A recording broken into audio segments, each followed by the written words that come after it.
We're gonna need a bigger swab. Get away from her, you bitch! Classic. He was in the Amazon with my mom when she was researching spiders right before she died. No more hangers! You thought you'd become a prostitute or a drug addict. I used to love doggy chow. I used to love doggy chow too. I don't need any man's help. I'm Crystal. Put me over your knee and beat some manners into me. Yeah, it's Jackie. Oh, sorry, wrong person. It's Baby Lame. And welcome to Camp Classics. A stupid cod... Oh, I was trying to be funny there, and I said... I like stupid codpast. Yeah, a stupid... Well, I was going to try and mix it up with what I was saying. I was going to say a stupid podcast about thoughtful movies. Oh, is that what we've watched today? Oh, yeah, I think so. Yeah, it's Shakespeare. It is really... Yeah. Liza Minnelli, lies. Baby, are you going away? You going on a little trip? Yeah, I'm leaving the podcast. I don't know how to say this, but I'm going on a break with you, Crystal. Oh no! Yeah, and let's make it like the Rachel and Ross thing. So you better not see anyone else because...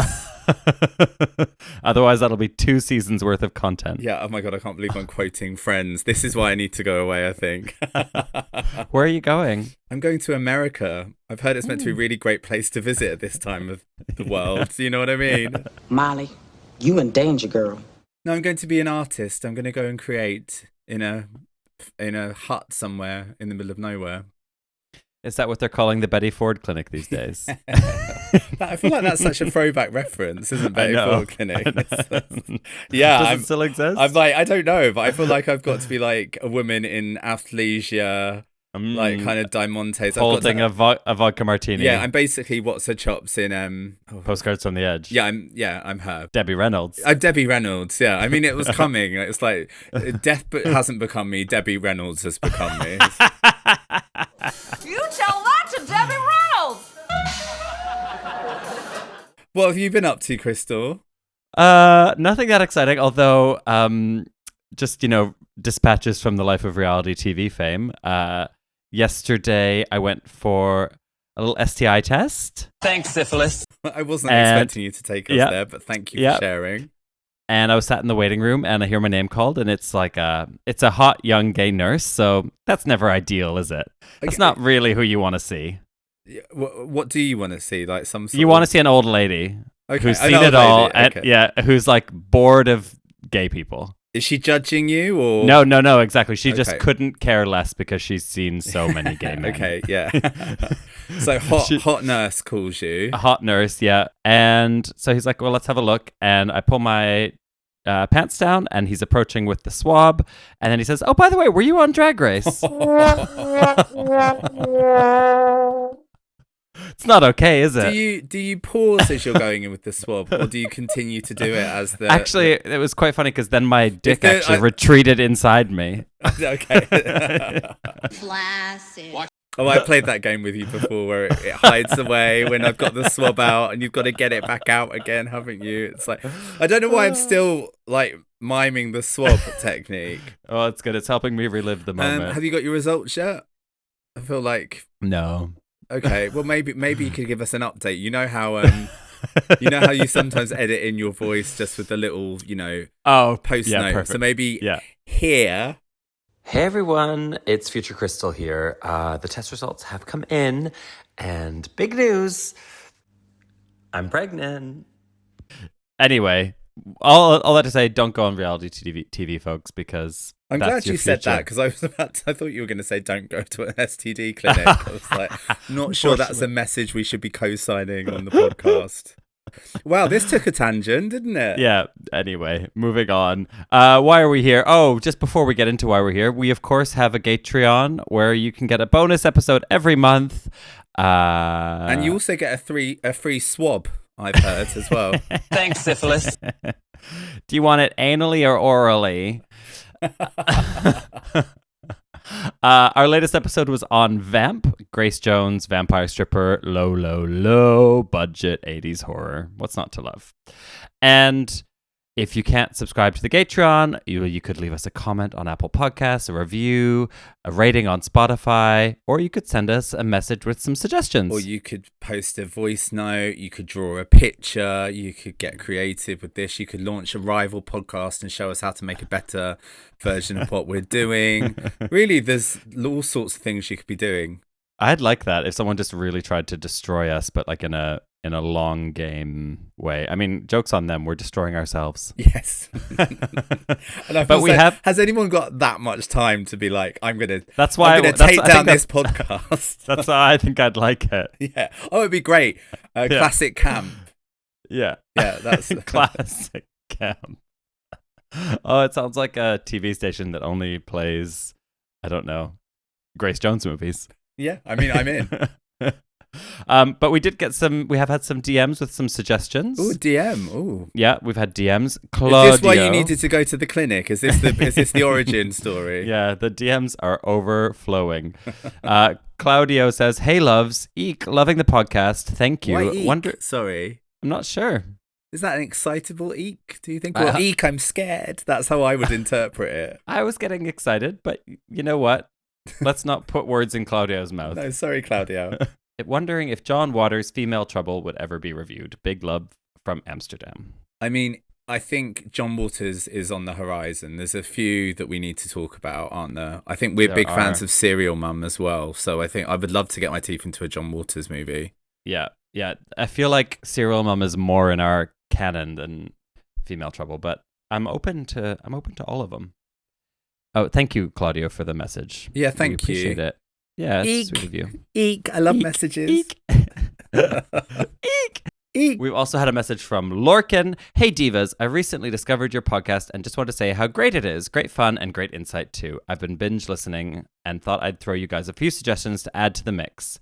Top of my wish list being These Old Broads, which is a 2001 TV movie with Joan Collins, Debbie Reynolds, Shirley MacLaine, and Elizabeth Taylor. Oh, yeah. This has come up on the podcast before, I think, or it's...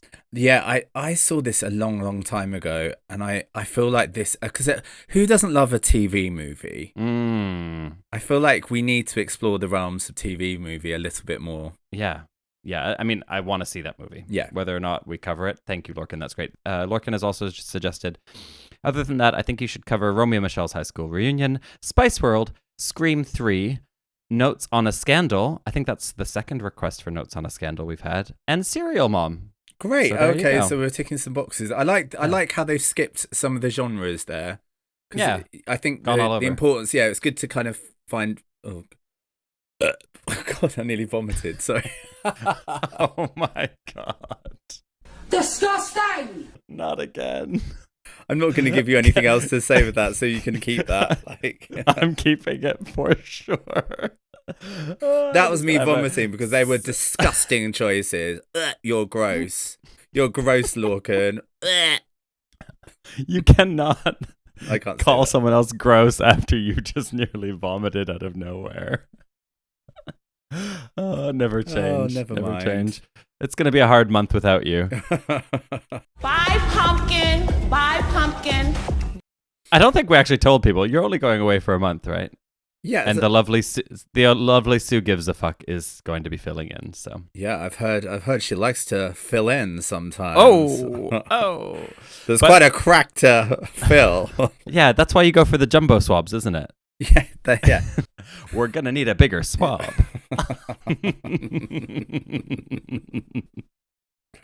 Do you remember when this podcast used to be slightly academic, and I feel like now it just goes down the drain of. We need some other guest hosts soon. We need to bring Chal back. Yeah, we need some weight to this. Yeah. Well, before we go any further, baby, what makes a camp classic? Right now. Well, a camp classic needs to be something that unlocks queer joy. In the words of Megan Fox, you give me such a weddy. I know she doesn't speak like that, but that's how I'm feeling right now. Yeah, we want squelchy, oozy, juicy queer joy. The film needs to have an ongoing legacy, something that makes you want to come back for more and that feeds into queer pop culture. It needs to be so stupid, it's genius. If it makes sense, it's probably not camp. And ultimately, we are looking for Flaccid Energy, a flop rejected by the mainstream and resurrected by the queers. Thank you, baby. Oh, I felt like I was really taking that one seriously. Yeah, I felt the pathos. Yes.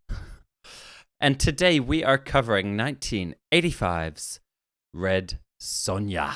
And it's a bit of a Red Sonja fest, this episode, isn't it, Crystal? It is indeed. It is indeed. Today we're talking about the 1985 version, but the franchise has been rebooted and a new version is out now on streaming.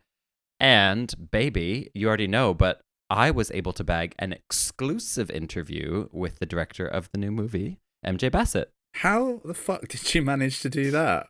I just think that the blag is real, but So if we talk some good game, this can be a thing that we start doing. I think this could be our new thing. We're like proper pundits. Sure, Jan. I got sent like a screener. Wow. You know, I feel like, and I did the Zoom and she was there. She had like the official background. So how was she? Lovely, lovely. And yeah, if you want to hear about the new version of Red Sonja, that will be at the end of the episode. And yeah, that movie's out now. But we thought it would be a fun tie-in to cover the 85 version, which I think neither of us had seen. No, not at all. Yeah, and it's a wild ride. It's yeah. Insert Aretha Franklin. Okay, great gowns, beautiful gowns. Oh, this movie is so beautiful gowns. This movie is very beautiful gowns. Let's get into the box office reviews context. So, Red Sonja, of course, is starring Brigitte Nielsen. Oh my God, Jackie! Brigitte Nielsen's first time on the podcast, I believe. It is. Welcome, Brigitte. Yeah. This was her first movie role. I've got some Brigitte Nielsen trivia for you very quickly. She's 6 feet tall. She speaks Danish, English, German, Italian, and a bit of French. You think you're very clever, don't you? Okay, yeah. We obviously know and love her from this soundbite. Yeah, Jackie. Yeah, Jackie. Jackie. It had never occurred to me until today that that's because Jackie Stallone was her mother-in-law. Yeah, I know, exactly. But also, that is like the golden era of reality TV, like being able to get Brigitte Nielsen and then it's like, let's get the mother-in-law from hell in. Yeah. But that's what I love about the wicked world of reality TV. There's no way Sylvester Stallone is going on like a Big Brother. We'll just get all of his family to go on it. Also, it hadn't occurred that there's that meme of her that's everywhere too. She's a meme queen. She was on Flava Flav and she's laughing at someone doing a lie detector test. You've definitely seen a clip of her laughing and you didn't realize it was her. Oh my God. Well, I watched an interview today with her with Joan Rivers on... I watched that too. Oh my God. I love and normally defend Joan Rivers to the death, but fuck me, she was feeling petty as hell in that. She just is like, she calls her a cunt, doesn't she? Yeah. Accuses her of being a drug addict. She makes fun of her husband because it's her fourth or fifth husband. Oh God, she's so catty. But I also thought... Doesn't it just start with like Brigitte Nielsen going, you know, I'm so glad to see you. You're like an amazing woman. You know, I'm glad to be here. You know, obviously we've had like some difficulties in the past and, you know, I was angry with you because you did, you know, the last time I saw you, you were quite horrible about me, but I'm here to give you your flowers. And then, whoa, that's enough to send Joan Rivers on a hell rant. I know you're a wonderful woman. I know you're very forgiving. I know I'm a piece of shit. I know you're fabulous. I know you're warm. I know your 4 marriages were just silly mistakes. I know your drug problem doesn't count. I know all that. I know you've got a new husband who is in the audience, and he's half your age.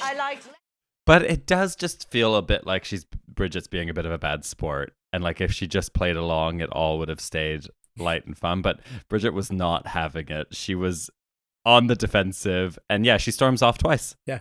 Yeah, it was one of the times she takes her husband with her. She goes into the audience, picks him up. He's very small, isn't he? Well, he's like 5'2" or something, and she's 6 foot tall, wearing heels, and she just kind of drags out this little man. They're still married, by the way. Are they? Oh, I'm very happy for them. Yeah. That's great. Yeah. Screw you, Joan Rivers, because you're dead. Who wins? Yeah. But I was watching it, and I was like, I'm really enjoying this. I'm not sure how this is going to help our research for the film that we're about to discuss, but oh well, never mind. Doesn't matter. The other thing I wanted to say was that obviously she was in some of her films. I mean, she's done a lot of reality TV. She's done a lot of bad TV movies. She became quite like a... Did you look through her IMDb film credits? Yeah. Some of those films look so good. Like the artwork alone, like Galaxix or Galaxis. It looks, yes. Or it's called AKA Last Terminal. I was like, that one I want to watch. What was another one? She's Too Tall. Which looks spectacular. A little 90s comedy. Is that for people with that fetish of like a giant lady stepping on them? I mean, she is the boss of that. She is. Yeah. She probably created that fetish. Yeah, I was like, I want to go down a deep dive and watch these terrible films. So you can just tell. I watched a clip of her in Beverly Hills Cop 2, and she plays a jewel thief villain with a gun in a white power suit. Oh, so wow. Very happy to see that. How many years after Red Sonja would that have been? Would that have been like 92 or something? 91, do you reckon? I don't know. I just wonder if her acting has improved since her first film role. I'd say probably not, but I haven't. I can't actually know. I don't actually know if I've seen her in anything else. She's still like quite heavily accented, isn't she? I wonder if she can fake it, or if she always has to play like a Scandinavian person. Yeah. The other movie I saw that she did was called Domino, and it's a 1988 Italian erotic drama. And this is the synopsis. Obscene phone calls provoke a platinum blonde making a video documentary about Billie Holiday. Okay. I'm captivated. I am. I don't know why is she making a movie about Billie Holiday. I mean, I don't know. Sure, and what do the obscene phone calls provoke her to do? Well, I think we might need to watch this. I'm not sure. Yeah. Is there a spin-off to the Gatreon? Because it doesn't. Yeah, we need something lower than the Gatreon to put it on. Gosh. Okay, and then let's get into the box office and reviews of this movie. So this movie was a critical and commercial failure. It took $7 million under a budget of $18 million. And it's got 21% on Rotten Tomatoes. It was nominated for 3 Razzies, including Worst Actress and Worst Supporting Actress, and it won for Worst New Star. Yeah, bless. Aww. But I did find a positive review on Letterboxd. This person says, okay, wait, this was so fun. Red-headed sword fighting lady, extended water dragon fight scene, silly wizard, crazed witch queen, cute little prince and clumsy servant, and the craziest mullet you ever did see. What more could you possibly want? And that's kind of how I feel about it too. Yeah, I mean, I also feel like that's punching things up just a little bit. Like that sounds like a kind of a kooky, happy-go-lucky movie. Do you know what I mean? I'm like, you're right. Yeah. The thing I was interested in with this was I watched like a 4K restoring. A restored version of this movie, and the side note was they'd taken 150 hours to refine this footage and I'm like, wow, of all the films that could be restored, this was the one you chose. But also 150 hours. What's that, like 3 work weeks for one person? Actually, no, you say one like that. person worked for 3 weeks. They tricked me into thinking 150. I was like, because obviously I was like, whoa, 3-digit number, what the hell? But no, you're right. It's like, yeah, well, you can tell, can't you? 3 weeks. I gotta say though, I did rewatch parts of it on YouTube today, and it looks much worse. Okay. So I would recommend the 4K version if you are going to watch this movie. Let's get into the plot. Don't worry, I'm not going deep. So we've got Sonja. She's a red mulleted woman, and she's next to a burning building. A spirit appears to her and gives her backstory. This like instantly hooked me. Yeah. Because I was like, this is how you do it. We talk about films being, too long, too, stretched out. I'm like, within like a minute and a half, we've done a whole film's worth of plot, haven't we? And I'm just like, this is the kind of snappy shit that I want from she's not sexy, from a wispy little witch creature thing. Yeah, like a floating, disembodied lady voice with a sword. Here for it. Yeah. And we learn quite a lot, don't we? We do. We learn that Sonja was approached by Queen Gedren sexually. Lesbian. I love that. Straight from, evil lesbo queen. Evil lesbo queen. She came on to her. Sonja was disgusted. Yeah.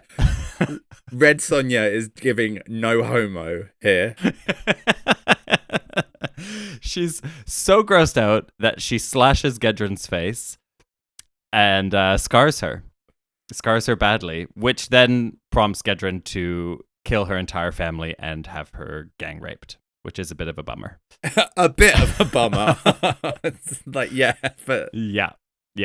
But the spirit is there to give her the strength to get vengeance. What an opening scene. It really sets the tone that you just never really know what this movie's going to do. It's got weirdness all over it. And I mean, that's always a treat, isn't it? It keeps you from getting bored. Yeah. And it although it isn't like kind of very action paced, it feels like, oh, we're about to watch something. Yeah. It really captivated me. And I was really excited by that opening sequence, definitely. Sonja then trains under a swordmaster called the Grandmaster, and she mistrusts nearly all other men, because obviously. I hate men. Yeah, I mean, all of that was great, wasn't it? Just the Grandmaster being like, men aren't evil, everything isn't swordplay, hatred of men could have been your downfall. It's just like...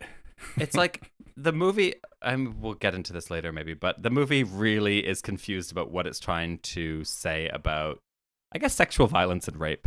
Yeah, I don't think this movie is qualified to be making any statements on sexual violence against women. And yes, it does. And yet, it's going to try. Anyway, yeah, the Grandmaster says she needs to work on hating men. He's also a perv, sorry.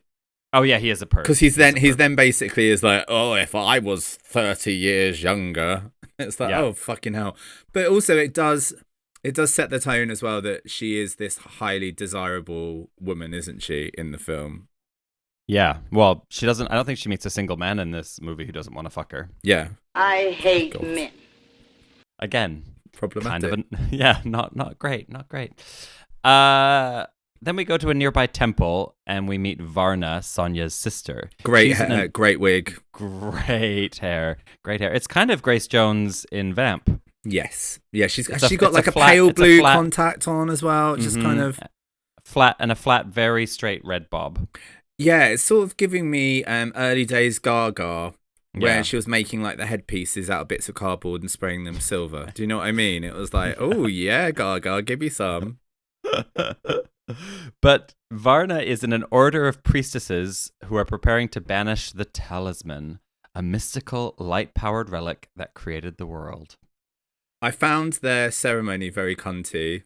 Oh, it's so good. It's so good. They're all in white. They've all got swords. There's a big green glowing ball. They're doing chanting and they're preparing to send it into the darkness. Because the talisman can be used and touched only by women. Men vanish if they touch it, and it has become too powerful to control. But this is when Gedren's army attacks, and this is our first big fight scene, and all of the priestesses get fucking killed. And interesting you use the word fucking, because it sounds like they're having an orgasm as they they're all like, oh, it's very like, yeah,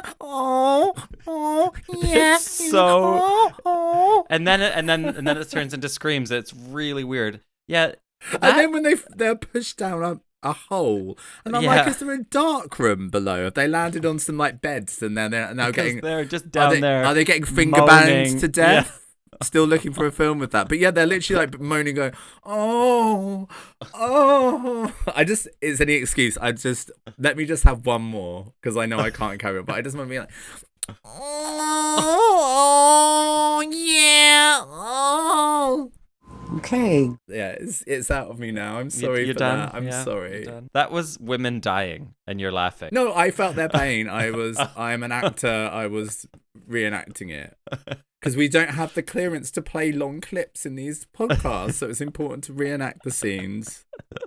But yeah, they fall into like a dark room, essentially, don't they? Yeah. And die. A dark room of death, which I think we've all been in before, haven't we? Swab! Thanks, syphilis. So yeah, Varna watches Gedren steal the talisman, throw the surviving priestesses into the vault that contained it, and then she escapes but is mortally wounded.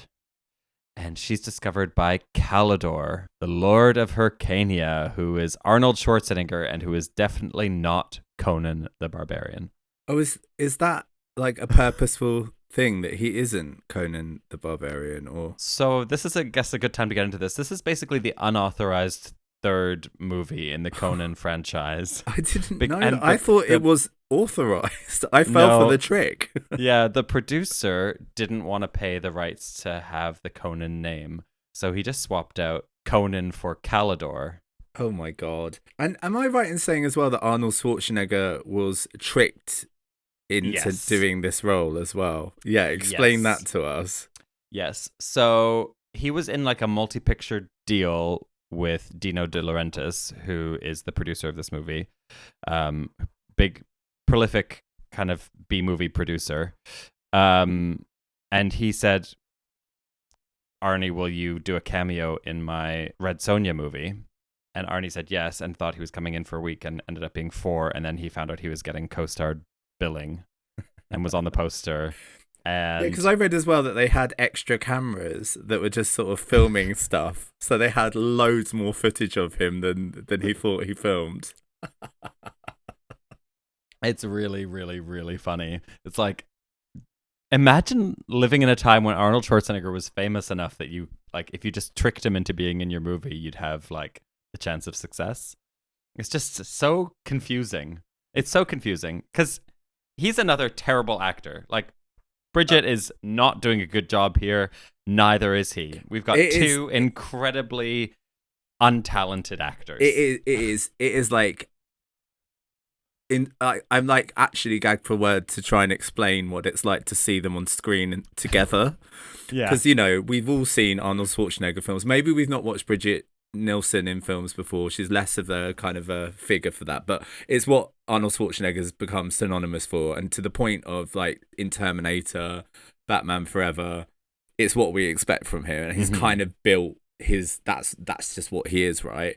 But normally there's probably a talented actor for him to bounce off of. So when you have the pair of them leading either, you know, a key part of the storyline, emotion, anger, anguish, it is quite a spectacular thing to kind of witness, is who's the most wooden. It's giving porn parody again. Yeah, I mean, absolutely. There's a bit where it was like, I think when the sister died, and I wrote in my notes, oh my god, this is an SNL sketch now, because it's just, there's not a chance in hell this is literally Kristen Wiig pretending to be like a sexy Danish, and then Arnie there being like, your sister is dead. But yeah, so they weren't allowed to call him Conan, even though they were basically calling him Conan. Red Sonja is from the Conan universe, so they were trading on that. And yeah, he's dressed like Conan. He is Conan. He's just called Calidor. That's so stupid. I love it though. Yeah, so Conan has found Sonja. He brings her to Varna.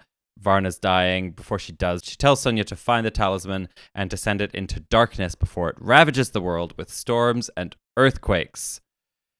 Conan, Calidor, offers to accompany Sonja, who rejects the offer because she hates men. Yeah, she hates them. Well, no, she hates men. Yeah, let's say it how I hate men is more the kind of tone of her delivery.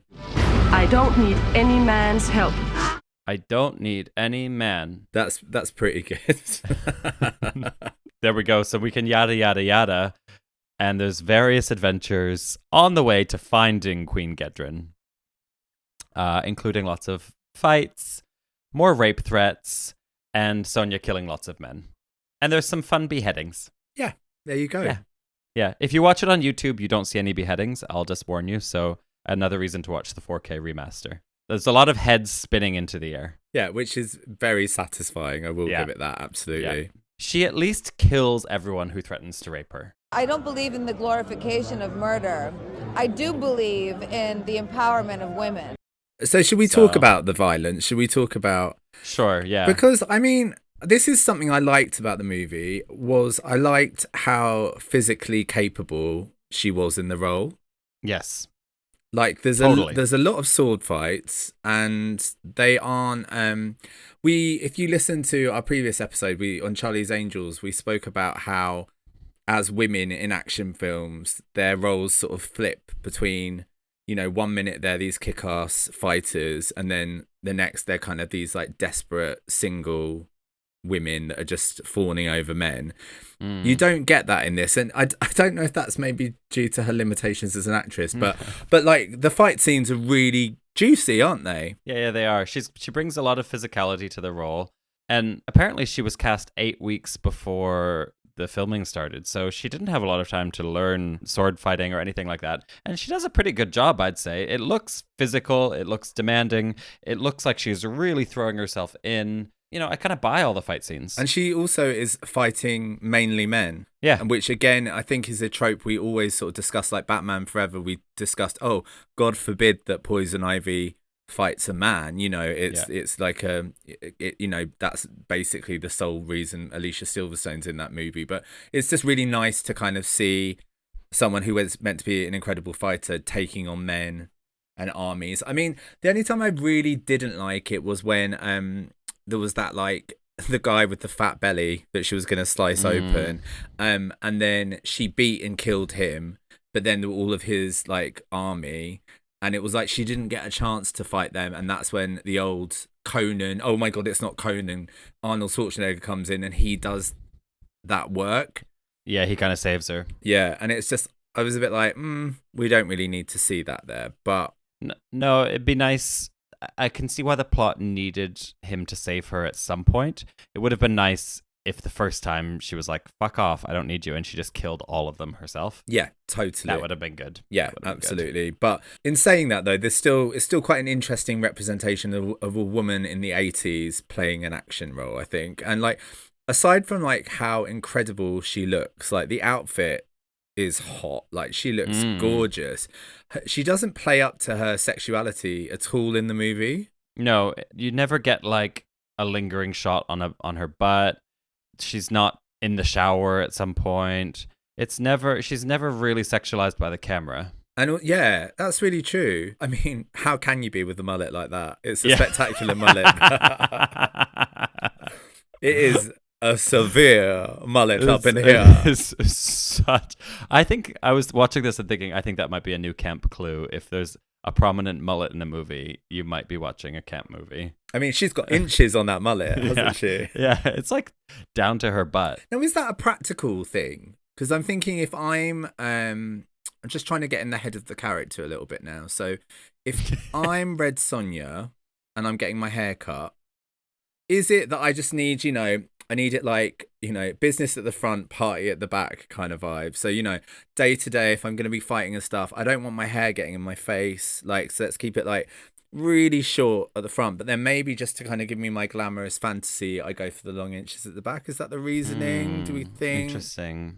Sure. Yeah, I buy it. It's funny that they went for mullet, because I don't think the character is like known for it. So it's just, I guess, just a real sign of the times. It's just like, what is a cool haircut for her to have in 1985? And they were like, this mullet. There you go. And back to her sexualization as a character, I also really appreciated that there wasn't any kind of language with her being like, oh, maybe we can come to an arrangement kind of thing, and then she fights. It's from the get-go, like, I'm going to kill you. I don't trust men. She was never playing on her sexuality as like one of the tools in her arsenal, which I don't think either of us can relate to, but go off, sis. Thanks, syphilis. Yeah, totally.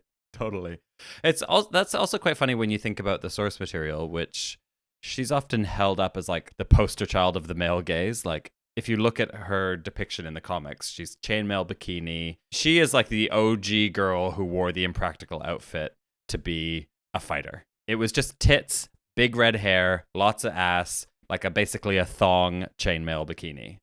And so it's kind of interesting that they didn't go down that route at all with this. And movie. Especially as they cast Brigitte Nielsen from being a model as well. And you think that would be one of the reasons. But maybe it was just her lack of ability to give anything on camera. Maybe they tried to make her sexier in that way. And it was just like, oh, nope, you're not getting that, baby.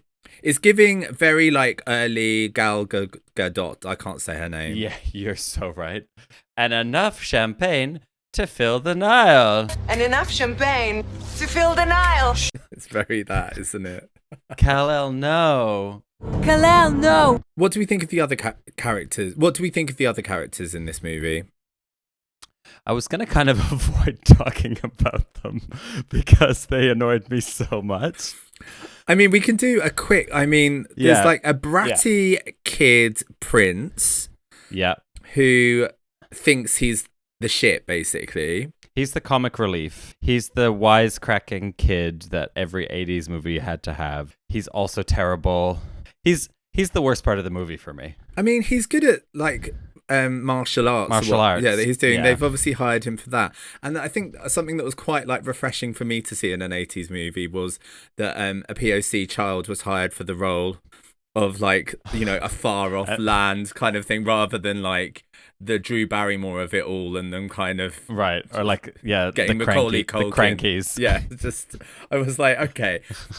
There was one scene in particular that I kind of, and I feel like this was another theme that was coming through the movie. It feels like the ghost of heteronormativity is keep creeping up on Red Sonja. Do you know what I mean? Because at the start of the movie, I mean, she's very no homo, as we discussed, but she's also no male. She's, you know, she's our asexual diva. You know, she's getting on with her life. That doesn't need to be part of her thing.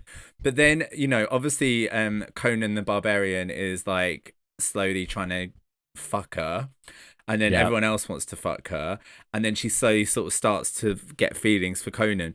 This kid, they sort of tried to introduce this idea, this like maternal thing between them. But I just wasn't here for as well. But I mean, that turns south very quickly when he's holding the sword and she comes behind him. And she's like, you're not holding it properly. You need to be gentle. And it's literally, I'm allowed to say it because the kid, it's the 80s. The kid's a grown man now.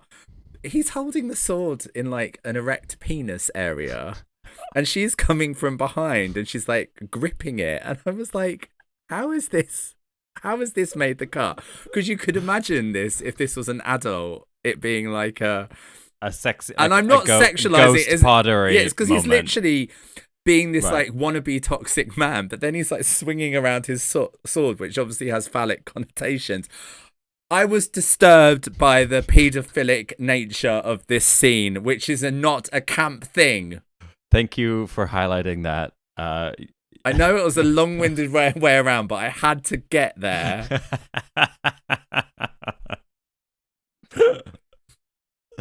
It's another example of this movie just being quite weird in lots of ways. And I don't mean pedophilia weird, just like now we've got a zany child emperor martial artist kid and his sidekick, and they're gonna also be in this movie, I guess.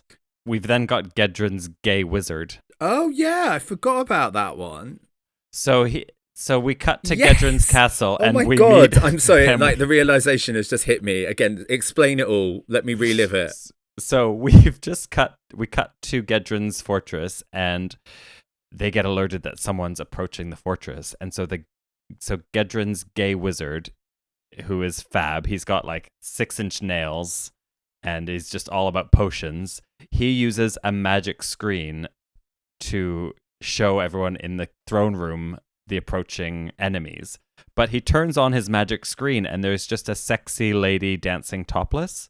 And everyone in the room kind of goes, like awkward. And it's basically like they caught Gedron watching her porn and she'd forgotten to close her tabs. It's spectacular. Yeah. It is so fucking weird. It doesn't really get addressed. You're not entirely sure what you're supposed to see, but either the gay wizard was wanking over this topless lady, which he wasn't because he's so faggy. And like you said, has nails did. There's no way. Yeah.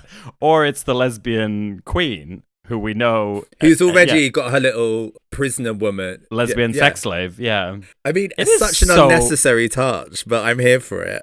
It was so crazy. I had to rewind it and watch it. I was like, did I just... Yeah, so it's like, what in the Pink Palace is this place? Yeah, I think they're probably trying to be like, look how depraved this lady is. This movie does not like lesbians. No, it really doesn't. And I mean, that was something I was yearning a bit more for in this movie, especially with the sort of the yada yada opening where rape, betrayal, it's all crammed into like such a short period of time. I wanted a bit more desperation, a bit more of her lusting for Red Sonja. Whereas I wrote down something I noticed and picked up about the film was about how her fashion decays over the duration of this movie. So the queen, yeah, like we start seeing her in less finery. At one point, she's wearing like a beaded gold shawl. Then it's sort of right at the end. It's giving sort of a nice top and a pair of jeans kind of vibe. Like a little, she's got a Christmas party. They've literally given up on her wardrobe as the scenes progress. And I don't know if there's more meaning to that, but that was something that really stood out to me with this movie. I love this queen. I mean, I'm always gonna stand an evil lesbian. Could she be more evil though? She could be more evil. She could be more lesbian, but she does have like a sexy concubine woman who she's willing to sacrifice. She does have a cunty kind of gold face mask that kind of looks like one of those ones you get from Temu. Yes. And she wants Sonja to come to the fortress unharmed because she's not finished with her yet. I mean, this woman also is an atrocious actress. Yeah. Atrocious. I was watching this and I was trying to think who I'd recast her as. Kelly Lynch.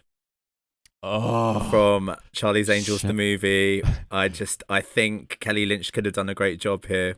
Yes, I think Gedren and Kelly Lynch, like there's something samey about them. It's very much like energy. a D movie role level, but I wouldn't want to chuck it. For instance, off the top of my head, Gina Gershon would have been spectacular in this role. But this isn't a spectacular movie that deserves a Gina Gershon. This deserves a Kelly Lynch. She would have just given a little something else. I love that Kelly Lynch is my new obsession on this podcast. You're so right. And we already know that she can do the like wet look legging thing, which Gedren ends up in. So she would have had more of a blowout situation though. Yeah. There's no way she would have gone for the flat like bob thing that she's got. The actress who plays Gedren was supposed to play Red Sonja, but she decided she didn't want to do it because she didn't want to get typecast because she'd played the love interest in Conan 1, maybe? I think you should be grateful you've got a part. Yeah. But also, that's a big swing, isn't it? I won't be playing the lead. I'll be playing the villain of the piece. It's like, what kind of hold did she have on this movie? Who is she? Well, she's the queen of everything. Plot-wise, some more yada yada yadas, and then everybody makes it to Gedren's fortress. And the fortress is splitting and collapsing because the talisman is getting out of control powerful. Everything's falling apart and the floors are splitting. And then we're into our final showdown. So Sonja confronts Gedren and they fight, but Gedren's gay wizard is making Gedren teleport all around the room, and he's using like some voodoo on Sonja. Again, you make that sound way more exciting than it is. Yeah. Like, she just teleports once from like the front? I think she teleports 3 times, but it does look really bad every time. Yeah, okay. It's like Power Rangers fight scene. Yes, but again, I really enjoy how she because the gay wizard cuts Red Sonja, right? Mm-hmm. So she's all of a sudden, oh my god, I'm bleeding. It's very Masters of the Universe sort of section when He-Man's getting whipped. But I love how like the old queen like is laughing, and then she just laughs and like nods over to the gay wizard, which then instantly means that Red Sonja kills the gay wizard. It's like, what an arsehole. Yeah, she gives him like this really pointed look. It's like, oh wow, you really gave that away. It's so good. It's got the Faye Dunaways for me in the sense that someone is clearly off camera shaking the throne. I was thinking, there's some studio people shaking that throne there. And then the crack opens, doesn't it? Yeah, and so then they go into a candle-covered room. Sonja's cut off the gay wizard's head, and it's Sonja versus Gedren. They're fighting. Sonja stabs Gedren through the heart and sends her plummeting to her death. I mean, It was no surprise that Red Sonja, who's like 6 foot, and this like fighter that we've seen like kick the shit out of everyone else in the film. Like, nothing about the Queen suggests that she's going to do well in a fight, does it? No, she does hold up surprisingly well, but it doesn't really make any sense. I guess if you live in Hyrcania, one thing you need to know is sword fighting. Yeah. It's a tough land. Everybody escapes. The volcano consumes the castle. Sonja and Calidor kiss. Feminism solved. The end. Or destroyed in one fell swoop. Yeah. Okay, that's the plot of Red Sonja. I'm not going to lie, I thought you got to the end of it midway through. I thought we would finish and just talking about bits of the film. Oh, right. Well, because it's a very repetitive plot, isn't it? Yeah, it is. It is. I mean, it ends exactly how you think it's going to end. There's no big surprises. But I would just echo what I said before, is that it does stay weird. It continues to be weird in ways that I don't know, I can't really think of other movies like it. And that was just delightful, because how often do you get surprised by a movie anymore?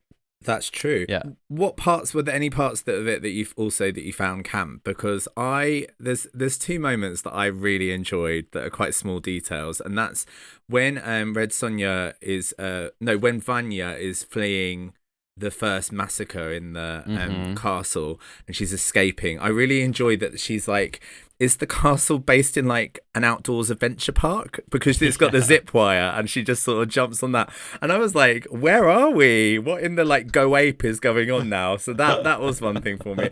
And then I also really like it where they it's like they're in a theme park, and the monster they fight is just this badly mechanical creature, and it made me think of Berlin.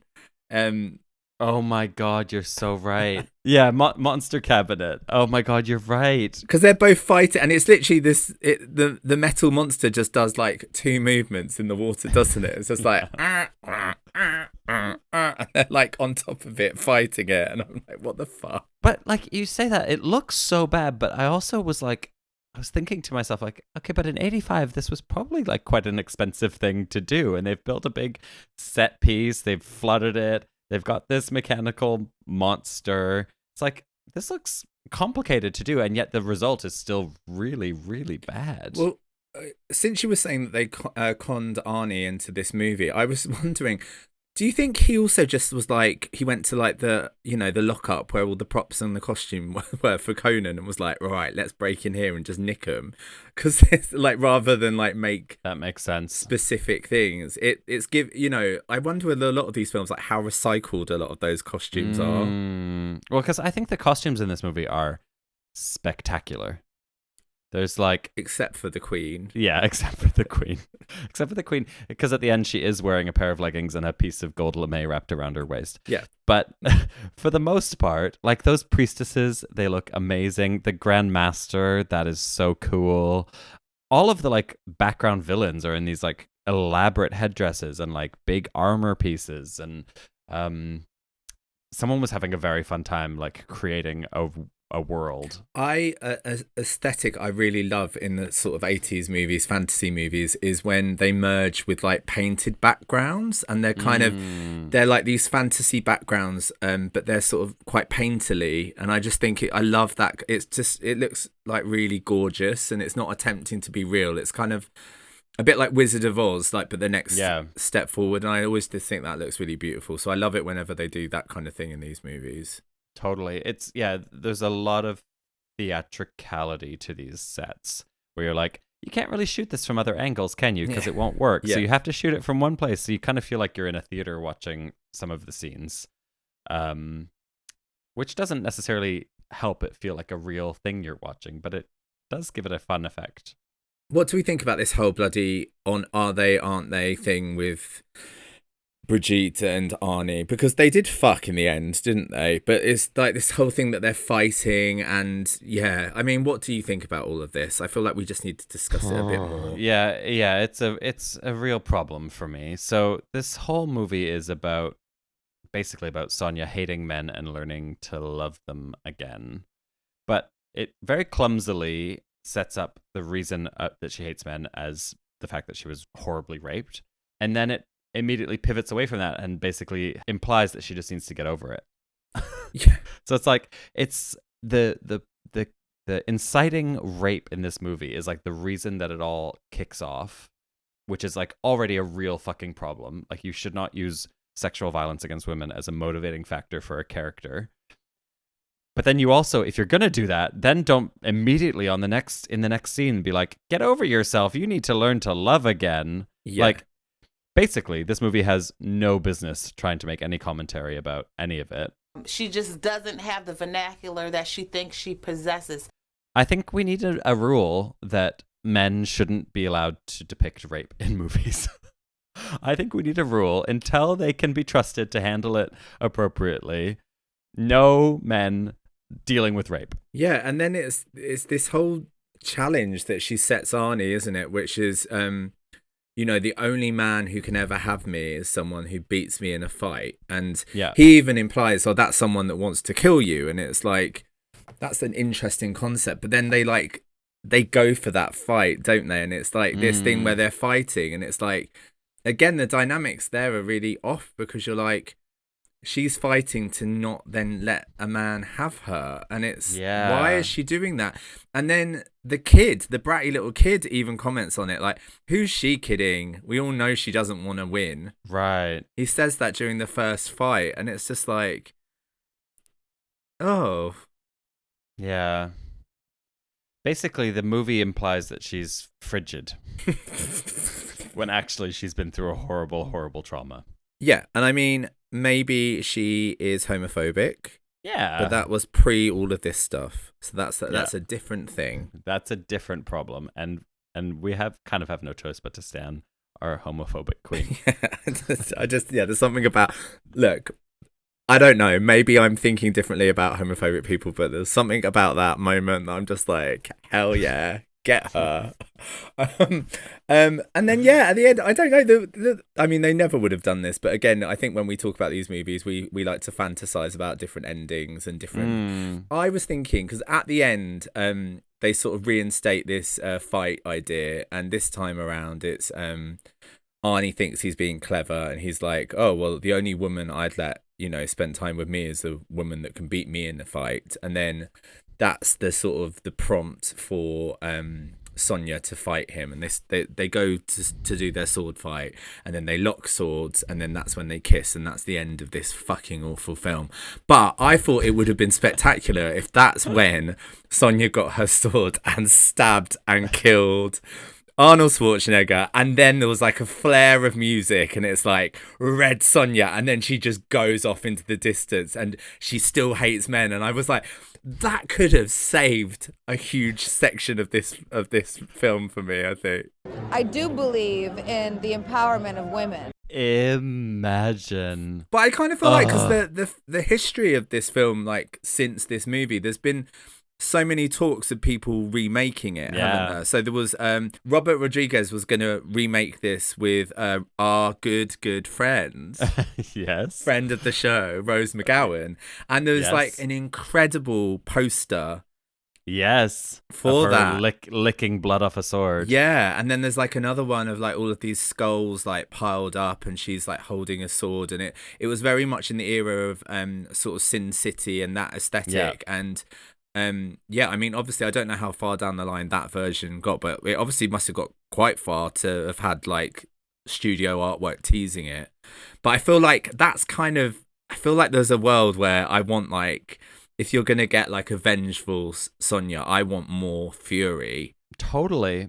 Where she's just like completely unhinged and you actually just see the rage. I mean, there is a catharsis in this movie for the character. There is like, she does kind of get her revenge, and that is satisfying to see, but it's also told against this lens of her learning to love again, which it just feels really inappropriate based on the trauma that she's been through.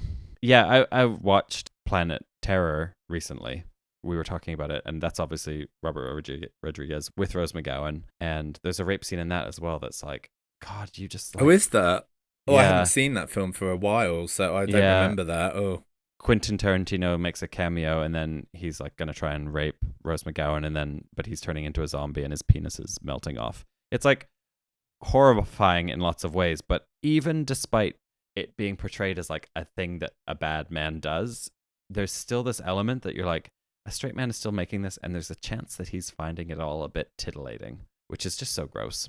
Anyway, at least this movie doesn't really sexualize her, interestingly. It doesn't. And despite her looking incredible and her outfit is hot, like it's interesting. I was like, oh my God, I bet Beyonce, Pink and Britney, they must have taken some reference points from this. Maybe Pink in particular, because I was kind of like, I've seen this in that Pepsi commercial.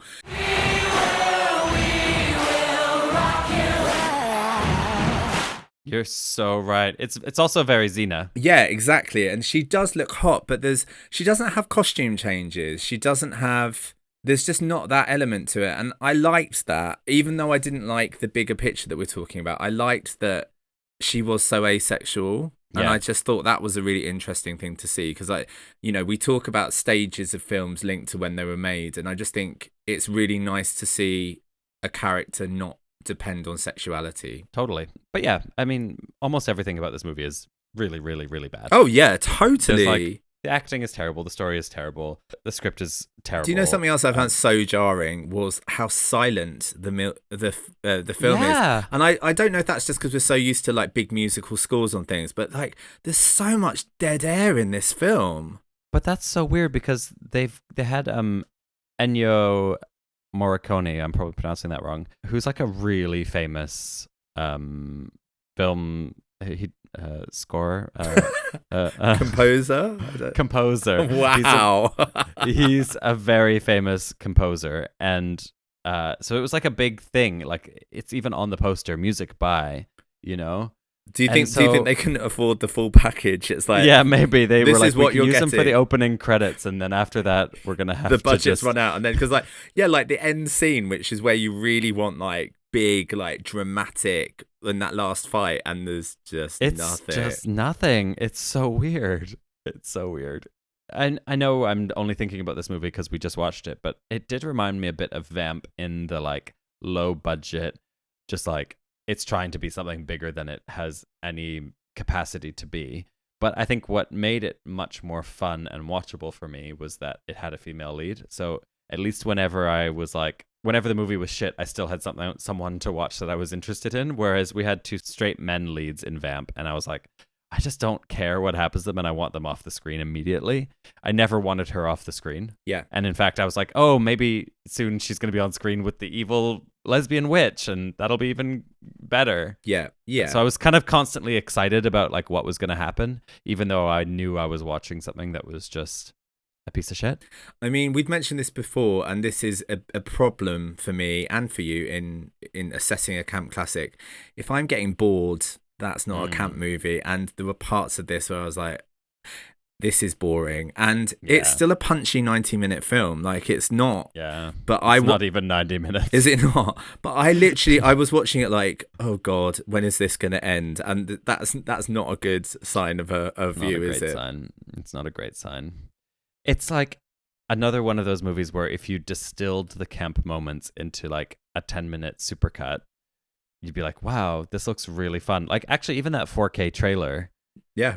I don't know if you watched the trailer for the remaster, but it makes it look really... But that's what I know I keep on going back to the opening scene. And aside from the sort of how they deal with the rape in it, it's also quick and like magical and like a bit deliriously like, we're about to, kick some shit into gear. Let's go. Yeah.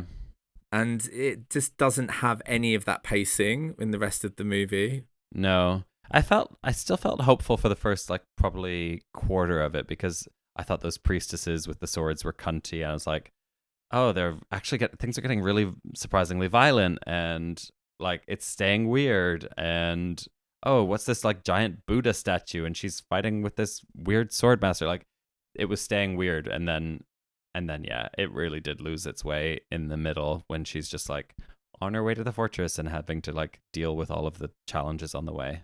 Also, as well, the other thing I found very funny, and maybe in some cultures this is just what you do, but like, I love how she just burns her sister, sets her on fire at the beginning. I'm like, Because that's what Viking you do. style. Yeah. Yeah. You're going up in flames. Bye.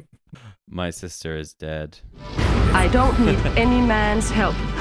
Oh, one thing maybe we haven't really talked about is, maybe we have, but evil lesbians.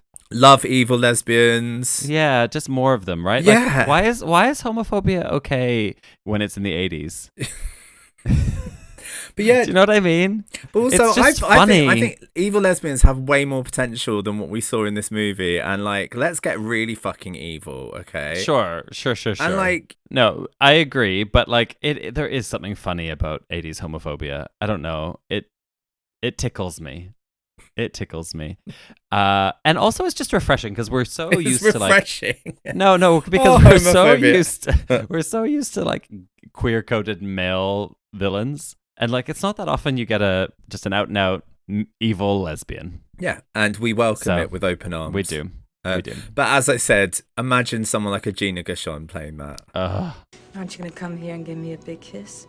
God, just recast this with Gina Gershon and Elizabeth Berkley. I just think it's the kind of genre of film where, like, as actors, you can really chew up the scenery more with these kind of roles, and they didn't. No, everybody felt a little bit bored. It's very here's the meal. You could dive straight in, but you're all on the Ozempic, so you can't really eat at the moment. So it's just very like a lettuce leaf.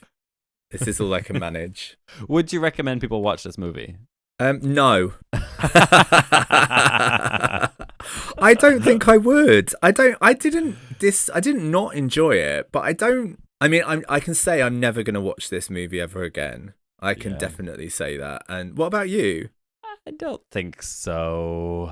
But I am really happy to have seen it. And it also feels a little bit like a hidden... Like, I don't think anyone's seen this movie. Yeah. Do you know what I mean? The only thing it has done as well is, like, you mentioning some of the other films and having looked at the posters of Brigitte Nielsen's films, I definitely would love to scroll through them and just sort of see the scenes that she's in and just get more of a tapestry of what she's like as an actress. Suppose I don't. The posters alone are selling the concept to me. Well, should we rate this movie? I think we should, yes. Okay, it's time to give it a rating on our patented Campometer. We need to give it 10 Merrills. Bon appetit! For the quality, and 10 Lizas for the camp factor. Okay, Merrills. Now, I know you're about to give this movie 0 Merrills. And you would be correct, yes, but you're going to stop me, aren't you? No, and I'm going to let you, but I'm just going to get in there, and you know what? I am going to give 1 Merrill to the costume designer because I enjoyed it. Okay. I enjoyed the costumes, and they went for something, and they took a big swing, and I think it mostly paid off. Okay, yeah. I'm going to recognize their work here on this podcast. Yeah. No, do you know what? I'm going to give... No, I was going to say I'm going to give 1 point to just the opening scene, but I can't because of the rape in it, and it's just like it sets a murky tone for the entire film that then it doesn't sort of. No, it's really bad. I mean, yeah, it's terrible. 0 Merrills. I'm giving it. Yeah. Groundbreaking. Okay, what about Liza's? How camp is this movie? I mean, it's a very. I feel like this is complicated camp now.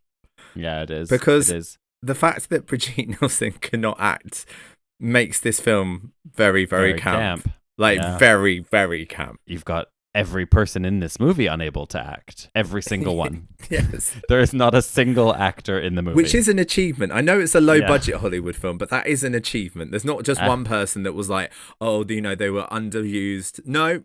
Everybody was used to their capacity. We're going to make an English language movie with a bunch of people with English as their second language that are former models. I mean, again, that's quite camp in itself. As a premise, that is quite camp. And, there are elements like, the sex hole, the evil lesbian, the gay magician. I mean, there are... The gay magician. What I will say is... The porn screensaver. Yeah, the porn... Okay, so this is a camp film, but it's not a camp classic in my mind. So I'm going to give it 5. It is camp, though, in my mind. What about you? I'm going back to the list. Unlocks queer joy. Yeah, but it was, I was wet and then I was dry. I was wet, then I was dry. I was wet, then I was dry. Sounds like you need to go back to that clinic again. Get that swab in you again. Thanks, syphilis. Ongoing legacy. I mean, we've had a reboot this year. So stupid it's genius. Yeah. Underdog flop vibes. I mean, huge underdog flop vibes. I think I'm going to give it 7 Lazas. Okay. Yeah, I'm giving it 7. I respect that. Yeah. I think it belongs, I think it deserves to be seen by queer people. I think it is a funny experience, and I wish it wasn't quite so forgotten. I also wish it was better. I wish it went down a little bit easier, but it's got a lot to redeem it, I think. I think for me, I completely agree with you. I think the reason it doesn't quite work for me is as I said, I just got a bit bored with it. Yeah. And it just took too long. Whereas I compare it to films like He-Man Masters of the Universe and Supergirl, and for me they're similar in style, but they're a bit more deliriously like, what the fuck is going on? There's more to kind of keep my mind occupied, and that's so true. Whereas with this, as you said though, when it gets you wet, you're dripping, but you just dry up very quickly. Yeah. No, Supergirl is a great comparison because they are very similar in lots of ways. But yeah, Supergirl, just the pacing never lets up. It just stays relentlessly camp. Yeah. But I'm glad we discussed this one. Yeah. And stay tuned in a moment for my interview with MJ Bassett, the director of the new Red Sonja, because we are what? Journalists. Sure, Jan. Yeah, well, I'm not allowed in on the interview, but no, I'm very excited to hear this. Well done, Crystal. Who's going to be next? We need to get the black book out and get some more names in, don't we? I'm working on it, baby. Okay, we're working on it. Well, listen, it's been a lovely chat with you, Crystal, and I'm going to miss you when I'm gone. See you on the other side. I hope the rehab takes this time. Yeah, fingers crossed, fingers crossed. And we'll be back in 2 more weeks with another camp classic. Hi, MJ. Welcome to Camp Classics. Thank you very much. Well, I'm happy to be here. Thank you for being here. And congrats on Red Sonja. It's fab.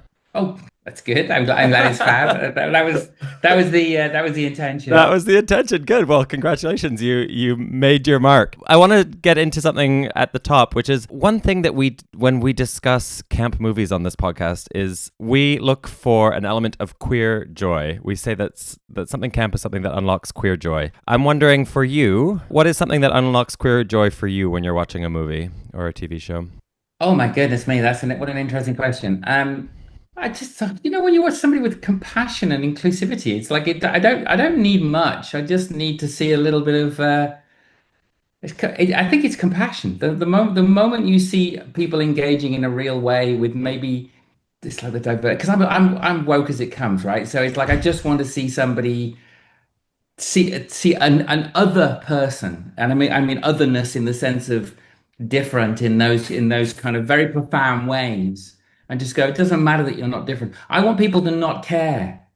That's what I really want, is I don't want anything. I mean, not to get political really quickly. I don't want special treatment. I just want people not to give a shit. I love that. And if I can see that in a world where it's like, yeah, it doesn't matter about diversity. It doesn't matter about this. It's fine. That's my joy, queer or not, right? I mean, apropos Sonja, right? Well, the queer joy is the fact you have a transgender filmmaker making it. And I had a really good time. So that was my joy. That was my joy. I absolutely love that. What you're saying is treating things as so matter of fact that it's almost it's as you say, inconsequential. And that's what I'm really looking for. It's like I'm looking for things where it doesn't really. You don't even want to hang a lantern on these things. It's just that's your part of the world, right? The moment you identify things as other, then that becomes about separation. And I'm not really interested in that. And I think what I want in the world is I don't want, and again, we need it like Trans Awareness Day, but I want Trans Ignoring Day. I want a day when we're not in the headlines. Yeah.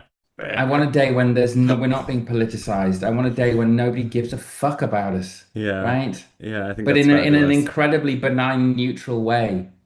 Yeah. Right? I don't want to be politicized. So that's sort of my queer joy is to be ignored.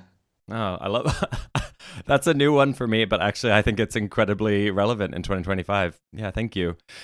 could you tell me about some of the movies that shaped you? Some of the things that growing up that maybe sparked some queerness in you?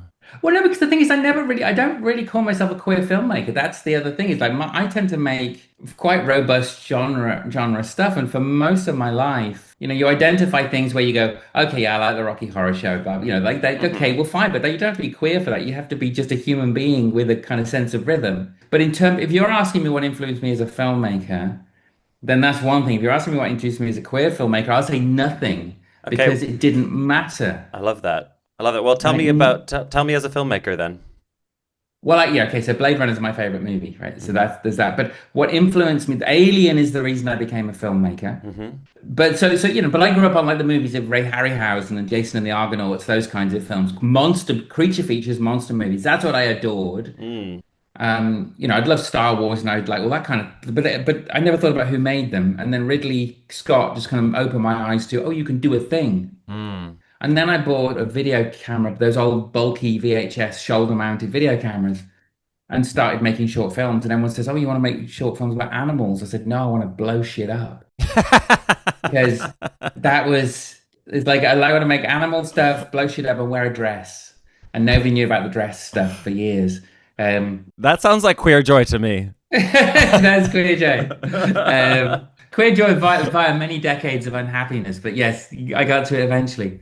But it's that sense of what films press a button in you. And I grew up on 80s kind of action pictures and fantasy pictures and horror pictures, right? So, and you can argue a lot that a lot of horror is extremely campy. Absolutely. But this is the wrong podcast to say this, is I don't like camp very much. That's okay. I would say your picture is not camp. No, to its credit, but the OG certainly is super camp. Because I also and it's like it's what identifies something as campy. A lot of those, it's partly because it doesn't take itself. So campness is a joy and a winkiness, and it's like this notion of, hey, we're all having a good time here, folks. But that, to a certain extent, breaks the fourth wall for me. Right. So I don't want to step outside that. I want you to watch Red Sonja and go, but this is a believable real world with a believable real character. And at no point do I say to the audience, yeah, I know they're all dressing up and being silly and running around with swords. So one of my pushbacks when I was young watching the original Red Sonja was like, it's too campy. Now, also, clearly, I was denying who I was for decades, right? I knew I was trans, but it's like I'm not leaning into that because that's too embarrassing and there's too many other things going on in my life there. So I push back against camp as a deliberate way of avoiding confronting who I was. So there's that, which is just a way deeper conversation. But now I celebrate camp and I think it's wonderful because I'm not ashamed of myself. But it's still not in me as a filmmaker. That makes sense. I do have there is a werewolf musical, a transgender werewolf musical I want to make. Okay. You give with one hand and take with the other. Right. But I might, and that will probably be a little camp. It sounds like it's going to have to be. Well, no, there's a version of that where you just go, we're going to take this deadly serious. No, that won't work. But there will be just so much joy in that. But yeah, so it's the journey for me was not necessarily about finding a queer joy in movies. It was much more about finding these push my buttons emotionally and from a kinetic action point of view. And I've made a lot of action TV and movies, and I'm very good at breaking things, like blowing shit up and crashing cars and shooting guns and having people fight each other and fuck each other. And that's my sweet spot. And as I've got older, I'm getting more able and more comfortable with doing okay, let's reach into emotion a little bit more because I'm not embarrassed or ashamed. And where can we find, like with Red Sonja, ultimately it's about compassion and love. I mean, it really is at the end of the day. I mean, there's lots of sword fighting and monsters and violence and all those other things, but the movie has nothing to say about women at all. It has no gender conversation at all. Very, very specifically. Yeah. Because I think the moment you have the conversation, this is what I'm saying about otherness and normalizing things. It's like, I don't give a shit whether Sonja's a woman or a man. I give a shit that she's a person. And certainly versions of the script did exist where it was she's a woman fighting men and men are evil and cruel. And it's like, well, no, I've lived a lot in the male world and I don't think all men are cruel at all. I think it's a bad conversation to have. And also, I'm much more concerned about environmental issues. Right. So I wanted to make she's a custodian of the world and her femininity and her maternity and the kind of the goddess element. So it's like I touch on that a little bit, but it's still not a controlling element of the movie. The controlling element of the movie is she is a person in the world doing a thing, and her gender is inconsequential. And I think that's really important. I guess that's maybe answers this question actually, but I wanted to talk to you about, the male gaze that's so present in the source material and how I didn't see that in this. And I think that was really special. And how did you want to tackle that? Or is it, as you say, you just wanted to make sure it wasn't a factor at all? Well, it's with Red Sonja, one of the defined, certainly the comic book versions, she is iconic because of her look, not because of anything she ever does.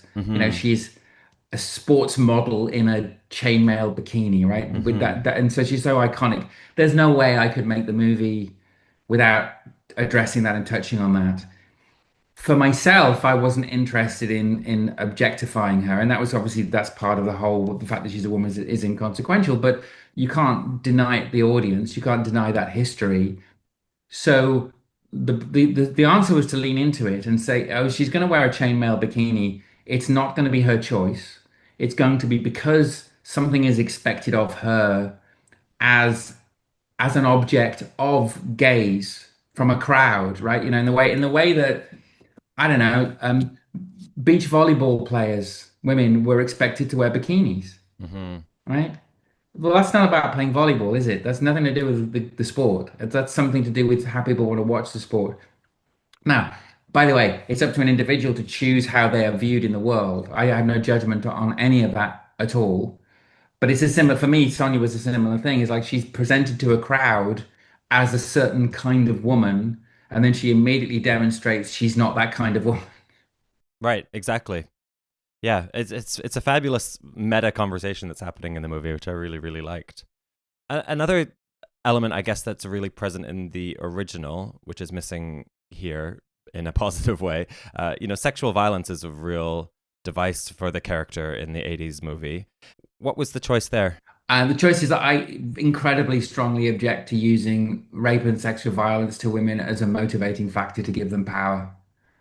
I think it's horrendous, and it was so common, right? It's like the only way a woman can be strong is if she needs to commit violence against men, and I think that's awful.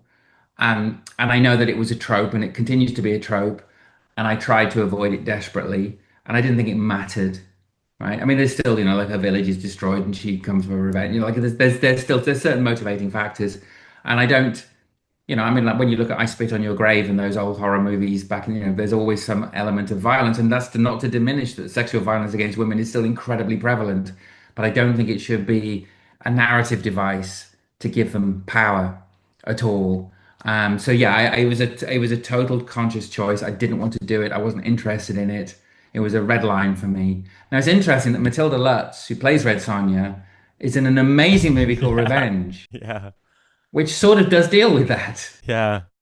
It's the kind of cathartic version. It's a kind of cathartic. But well, ultimately, it's always slightly cathartic because most of the movies you see, the woman does get some kind of revenge or is empowered, right? They do become a more powerful person. I just think it's a terrible way of getting there, and there are plenty of ways of becoming empowered and strong without needing a man to have violated you. I think it's just my opinion, but I think that's the way I totally agree. And as you say, I think there are ways to do it that are good, but so often it was done by a male director, and there was an element of titillation in that. Oh well, that did that. I mean, that's a whole other thing. Again, it's like I'm not going to judge anybody's choices artistically, but absolutely, I don't think it's the right to. No, I lied. I do judge your choices artistically. It's wrong. Don't do it. It's fine. Judgment is very welcome on this podcast. Yes. And we talked about the sexual violence, but also there isn't really a romance storyline in this movie either. It's again. It's interesting when I took the movie over because it had been in development for many, many years. There were lots of iterations of the script and stories. The studio guy who owns the whole company was like, I said, this is what I'm going to do with this is what I'm going to do with the movie. And he was like, I don't care what you do with the movie. Just tell me, have you got this? Is it going to have a love story? And I said, oh yes, it's going to have a love story. But it's not going to be. It's going to be about her loving her horse. Right. Okay. The love story in the movie is the fact that she loves her horse. It's her companion. And actually, there were things cut out of this edit of the film which explains that relationship even more strongly. There's a scene where she has the baby horse and she raises it. And I thought, oh, well, that's something I can relate to, because I always like movies where I remember growing up with those movies where it's always about compassion towards an animal and the natural world, and it's much easier to relate to that, and I believe that's true. Now, she does have a little thing going on with Prince Osin. She does. Played by Luca Pasqualini, and he's a beautiful, handsome man, and I can understand why she would fall for him. But I don't consummate it. I don't make it a thing at all. And maybe if we make a second movie, I'll deal with that, because I do think she needs to own her sexuality at some point. Mm-hmm. And Red Sonja is 100% bisexual in my view, because she just wants whatever she'll want. And I think she's grown by the end of this movie, she's growing into a person who does understand herself and her power and what she wants from the world. And I definitely think there's a version of her where she will be more engaged with her sensuality and her sexuality. But it just didn't feel like it was part of this story for her. That makes sense. I mean, I was shipping Sonja and Anicia. Well, yes. There's a scene cut out where we definitely touch on that a little bit, in the sense there's a moment where they get more physically intimate with each other, and you just go, you really should just kiss now, girls. Really. That's what I was yelling at the TV. Very true. No, your spidey sense was tingling correctly. Good. I'm always looking for a lesbian wherever I can find one. Yeah. They would be a very hot couple, by the way. Absolutely. But I realized that if I opened that narrative thread, I had nowhere to go with it. Right, ultimately. Fair. But yeah, Wallace is fantastic, and Wallace Day is so stunning. So stunning. Last question. Why should people see this movie? Oh, I don't know, because you've already seen Fantastic Four and Jurassic World, and there's nothing... No. Humble queen. But you should see the movie because there's almost no sword and sorcery stuff made. It's a really good version of a sword and sorcery movie. It's got loads of action in it and violence, and it's got a Cyclops in it, for goodness sake. When's the last time you saw a Cyclops? And it is a movie that ultimately has a positive message about compassion and love and understanding, even in the face of horrendous odds and a world which is cruel. And I think we sort of might be living through that right now. Yeah, I loved that theme. And actually, my true last question, we have a running trope on the podcast about evil women wearing white suits. Would you be happy for Anicia to be entered into the Hall of Fame of evil women wearing white? She absolutely should be. She should be right up on the throne there. Exactly. She is the whitest of white women, fully wearing white. It's incredible. She was made for it. You please, with my blessing. Thank you so much. And congratulations on the movie. It's so fab, and I can't wait for everyone to see it. Thank you, Crystal. Get away from her, you bitch! Classic. He was in the Amazon with my mom when she was researching spiders right before she died. No more hangers! You thought you'd become a prostitute or a drug addict? I used to love doggy chow. I used to love doggy chow too.